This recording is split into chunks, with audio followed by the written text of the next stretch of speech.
আমি আমার আমিকে চিরদিন এই বাংলায় খুঁজে পাই।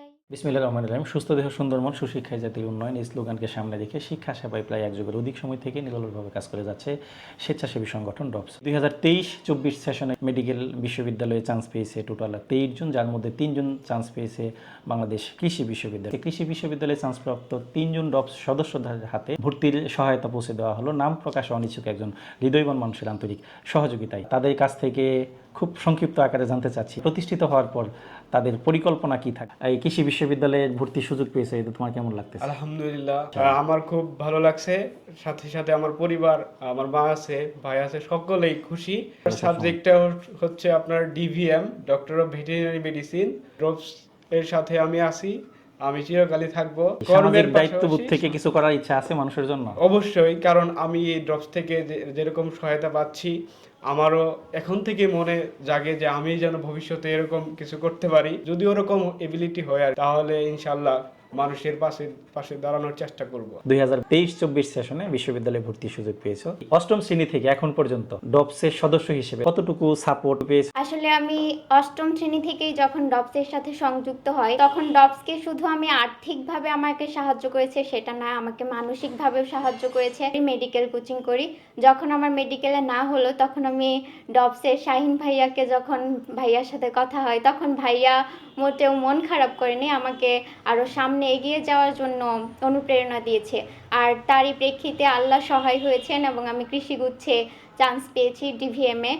তো ডিভিএম সাবজেক্টটাতে আমি যদিও নীরব পশু পাখির ডাক্তার হিসেবে নিজেকে গড়ে উঠাবো। যদি অ্যাবিলিটি হয় আমি মানুষের সাহায্য করব, যেভাবে ডপস থেকে আমি সাহায্য পেয়েছি এভাবেই যারা দরিদ্র শিক্ষার্থী আছে, পিছিয়ে পড়া শিক্ষার্থী আছে, নারীরা আছেন, আমি যদি ভালো কিছু করতে পারি অবশ্যই তাদের পাশে থাকবো। যতটুকু জানি তুমি তো ভালো আবৃত্তি করতে পারো, ছোট্ট একটা আবৃত্তি শোনো। অনেকদিন প্র্যাকটিসের বাইরে।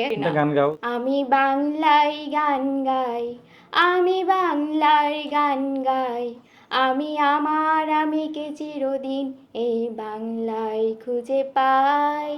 বাংলায় আমার জীবন আনন্দ, বাংলা প্রাণের সুর। আমি একবার দেখি, বারে বার দেখি, দেখি বাংলার মুখ। আমি বাংলায় গান গাই, আমি বাংলার গান গাই, আমি আমার আমিকে চিরদিন এই বাংলায় খুঁজে পাই। তুমি ডপসের সদস্য কবে থেকে? চতুর্থ শ্রেণী থেকে, অর্থাৎ প্রাইমারি থেকে তুমি ডপসের সদস্য। আসলে ডপসের সহযোগিতা এবং আল্লাহর ইচ্ছায় আমি এ পর্যন্ত আসতে পেরেছি। ডপসের সহযোগিতা না থাকলে হয়তো আমার পড়াশোনা অনেক আগেই বন্ধ হয়ে যেত। ডপসের শাহিন ভাইয়া, উনি আমাকে সবসময় মোটিভেট করতেন যে সামনে এগিয়ে যাও, আর্থিক সমস্যার জন্য কেউ পিছিয়ে থাকবে না, দৃঢ় মনোবল থাকলে অবশ্যই তুমি এগিয়ে যেতে পারবে। ভাইয়ার এই কথাটায় মনে প্রাণে বিশ্বাস করতাম এবং মানার চেষ্টা করতাম।